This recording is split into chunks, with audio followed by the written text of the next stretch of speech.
di sini saya akan melakukan tugas aksi nyata modul 2.3 tentang supervisi akademik. Di sini saya bersama rekan saya yang akan saya observasi. Ya, Assalamualaikum warahmatullahi wabarakatuh.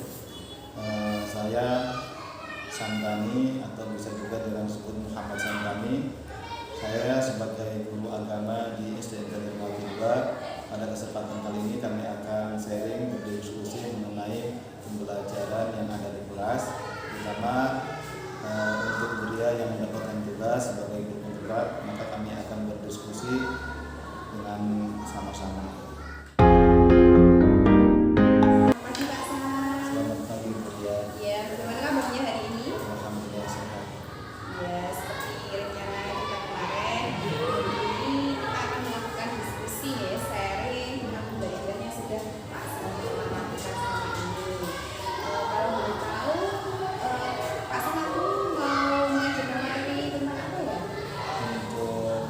Hari ini ya? Untuk hari ini insya Allah kami akan mengajarkan tentang materi dan juga prakteknya.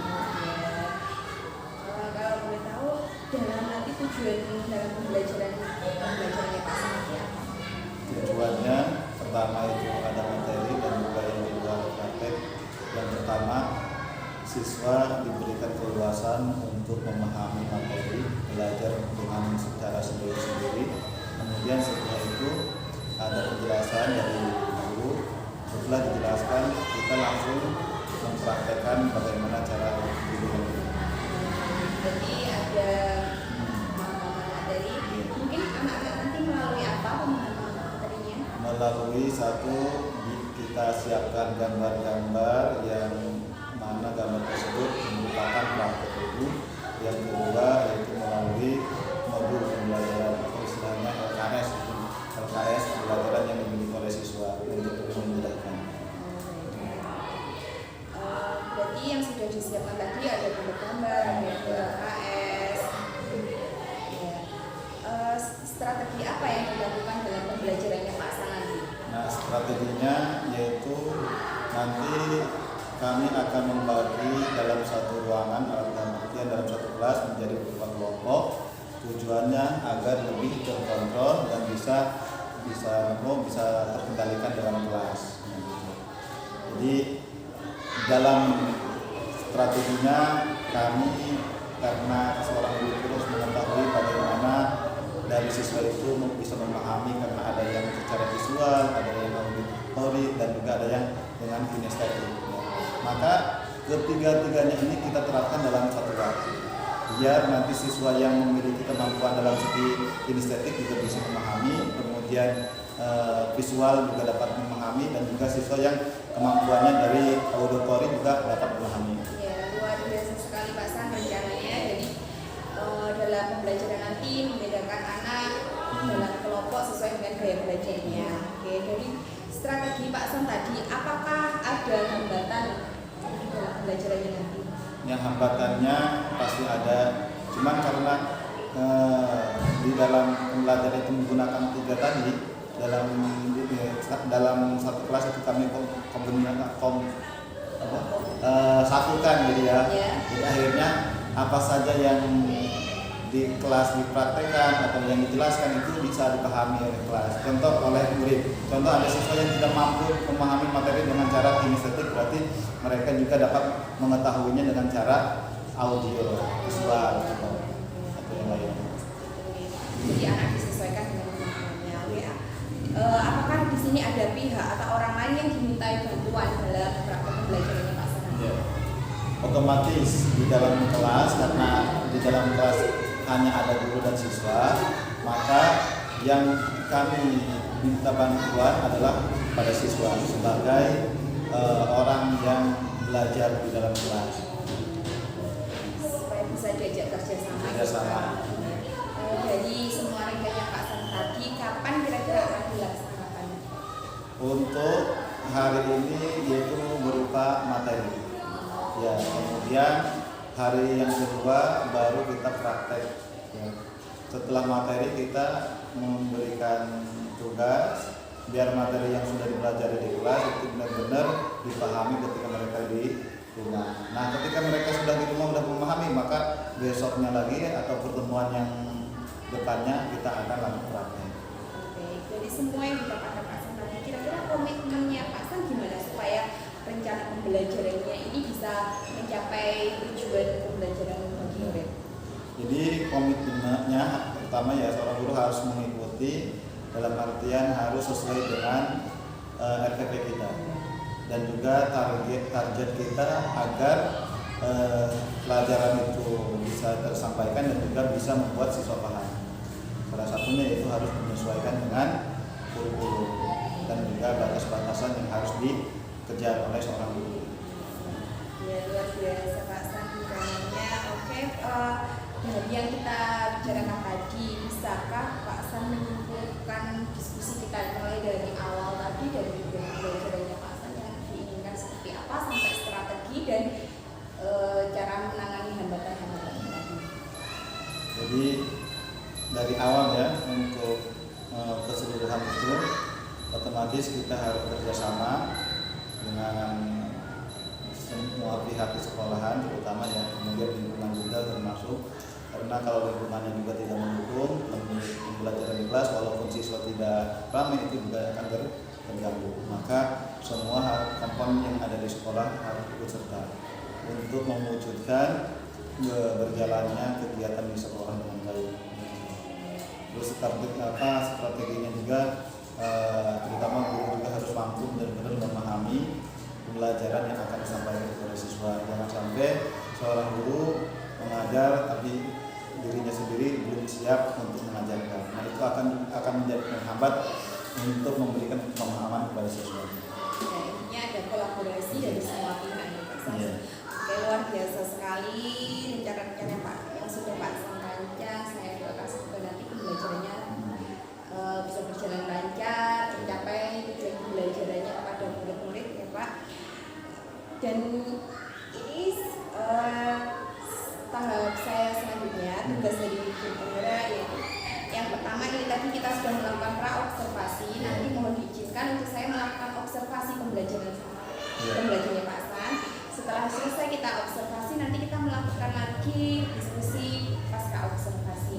Begitu Pak San? Ya, Bu Ria, saya juga sangat senang sekali atas kedatangan Bu Ria, yaitu melakukan supervisi pada kami. Mudah-mudahan apa yang kami lakukan di dalam kelas setiap harinya semakin meningkatkan dalam kualitas dan kuantitas, terutama dalam kemampuan siswa agar menjadi siswa yang berkualitas bermanfaat ketika sudah dilaksanakan. Iya, terima kasih Pak San. Ya, semoga lancar dan sukses selalu. Terima kasih. Wassalamualaikum warahmatullahi wabarakatuh. Waalaikumsalam warahmatullahi wabarakatuh.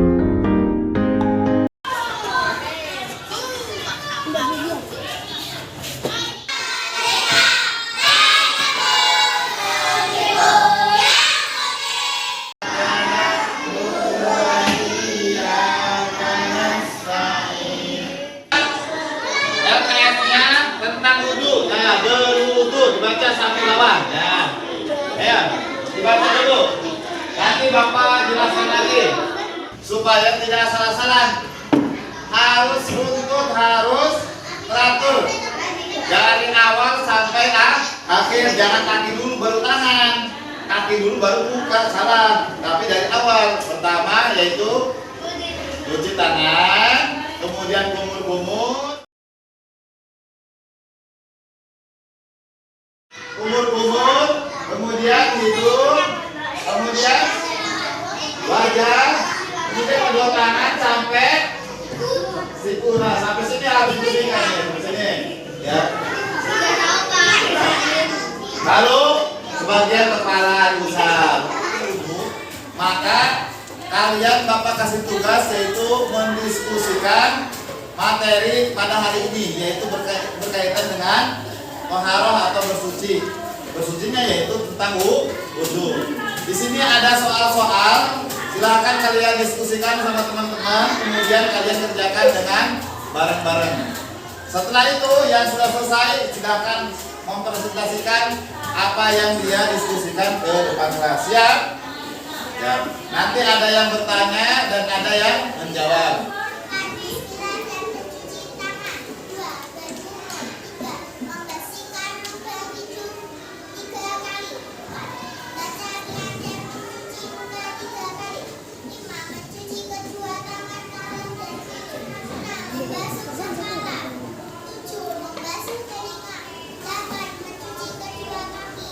Nomor 1 di rumah yaitu membuat cerita tentang proses kalian berwudu. Silahkan di rumahnya membuat cerita bagaimana kalian melaksanakan wudu di rumah. Ya, kalian tulis di kertas 2 lembar. Kemudian kalian kumpulkan ke WhatsApp. Ya. Nah, kalau kalian ingin memberikan tambahan, tugasnya yaitu mengerjakan atau memvideo praktek wudu kalian. Contoh, kalian minta tolong kepada ibumu, kalian mempraktekkan wudu kemudian di video sama orang tuamu. Setelah itu videonya kirim ke pesan lewat WhatsApp. Paham? Paham gak? Paham ya? Oke. Ya, silakan. Oke. Gimana perasaannya? Ini tadi setelah saya amati pembelajarannya sangat luar biasa, menarik anak-anak antusias, bisa fokus. Gimana Pak, menurut Pak San perasaannya sekarang? Ya, rasanya juga senang sekali karena itulah tugas seorang guru, harus mampu mengolah kelas dengan baik. Ya. Maka dengan kemampuan guru mengolah kelas dengan baik, akhirnya siswa bisa antusias, bisa mengikuti bersama-sama, yang akhirnya dan tujuannya itu supaya mereka bisa memahami materi yang disampaikan. Baik. Dari sesuai rencana kita kemarin tadi, setelah tahap proses observasi adalah tahap pasca observasi ya Pak. Kira-kira apa yang ingin Pak San dapatkan dari pembicaraan kita hari sekarang? Ya, dari pembicaraan yang telah kita lakukan pada hari ini, yaitu dengan adanya kita sharing, berdiskusi tentang pembelajaran yang sudah saya lakukan dengan kelas, yaitu tujuannya adalah supaya ada perbaikan-perbaikan yang dapat meningkatkan kualitas pembelajaran di dalam kelas. Untuk pertama. Ya. Intinya untuk perbaikannya nanti dari pembelajaran. Dari rencana pra-observasi kemarin, apakah sudah sesuai dengan yang Pak San inginkan? Sudah, dari anak-anak melakukan literasi, kemudian pengamatan, praktik, anak-anak juga bisa memahami materi tentang wudu, ya. Dan juga bisa mempraktikkan bagaimana berwudu yang baik, ya, dan yang benar. Terkadang kalau tidak dipraktikkan itu siswa hanya bisa memahami materi, tapi dalam satu praktik itu tidak ada kemampuan. Maka harus ada praktik. Maka di sini kami langsung setelah adanya materi kemudian disusul dengan praktek di dalam kelas sebelum praktek langsung ke tempat wudu. Ya. Tadi saya juga lihat setelah anak-anak membaca materi langsung diajarkan tata caranya, langsung praktek ya Pak. Dan tadi saya lihat anak-anak sangat antusias sekali mengikuti kegiatan. Oke, sekarang mari kita identifikasi dari pembelajaran yang sudah dilakukan tadi. Menurut Pak San, manakah yang sudah baik dan perlu dipertahankan, dan yang mana yang masih kurang dan perlu diperbaiki? Yang sudah lebih baik, saya bisa melakukan pembelajaran secara kontekstual, kemudian penggunaan media pembelajaran yang menarik, yang dapat membuat siswa itu semangat dalam belajar, yang harus dipertahankan. Yang masih kurang dan perlu perbaikan yaitu di dalam penerapan pembelajaran berdiferensiasi, karena hal ini yang baru bagi saya dilakukan dalam kelas. Meskipun sudah saya praktikkan, tetapi saya merasa masih kurang di dalam menggunakannya. Ya, ini masih baru ya Pak. Tapi luar biasa sekali tadi Pak San waktu mempraktekkan, padahal diskusi kita kemarin tentang rencana penyusunan modul ajarnya dalam penerapan berdiferensi dan KSE itu sangat singkat sekali.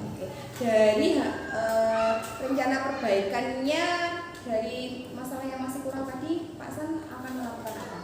Solusinya atas kekurangan yang saya miliki, yaitu maka saya harus menggali lagi pengetahuan tentang pembelajaran berdiferensiasi itu seperti apa, kemudian mengikuti pelatihan-pelatihan atau seminar-seminar yang ada atau yang kita cari di mana adanya tentang pembelajaran yang diseminarkan. Kemudian mencari sumber-sumber dari media, apalagi sekarang sudah mudah sekali untuk dicari, baik itu dari internet, melalui jurnal-jurnal yang sudah disetujui, yang sudah diakui. Iya, luar biasa sekali. Dan Pak San tetap ingin untuk belajar ya Pak. Terima kasih Pak San. Oke. Kira-kira Pak San punya target nggak? Kapan perbaikan ini akan dilakukan? Ya, sebaiknya untuk perbaikan itu akan segera saya lakukan ke depannya, biar ketika saya mempraktekkan lagi materi atau istilahnya media pembelajaran itu bisa dilaksanakan dengan maksimal. Dari tadi mungkin siapa yang akan membantu Pak San atau pihak-pihak untuk melakukan perbaikan ini Pak? Ya, otomatis untuk adanya perbaikan ini saya membutuhkan bantuan orang lain. Saya akan berkolaborasi dengan teman-teman yang sama-sama guru untuk lebih meningkatkan kualitas pengajaran. Jadi berkolaborasi dengan teman-teman guru. Ya, oke, sekarang apakah dari percakapan kita ini masih ada berjalan ya Pak? Oke, Buria, alhamdulillah dengan adanya seri ini sudah tidak ada ganjalan lagi. Semoga saya kedepannya semakin baik lagi dalam memanfaatkan dan juga meningkatkan mutu pendidikan di sekolah SDN Banjar Melati 2, khususnya umumnya ketika saya berada di lingkungan sekolah. Terima kasih, sangat luar biasa sekali, dan saya juga terima kasih sudah diberi kesempatan untuk bisa melakukan supervisi akademik dan bisa mengobservasi Pak San dalam pembelajaran, dan kita saling berdiskusi dalam meningkatkan mutu pembelajaran yang ada di sekolah kita SDN Banjar Melati 2. Semoga kita bisa memberi. Di sini saya juga masih belajar. Semoga kita semua bisa memberikan yang terbaik untuk peserta didik kita dan meningkatkan sekolah kita SDN Banjar Melati 2 nih Pak. Sekali lagi terima kasih Pak San atas waktunya dan kesempatannya. Terima kasih. Wassalamualaikum warahmatullahi wabarakatuh.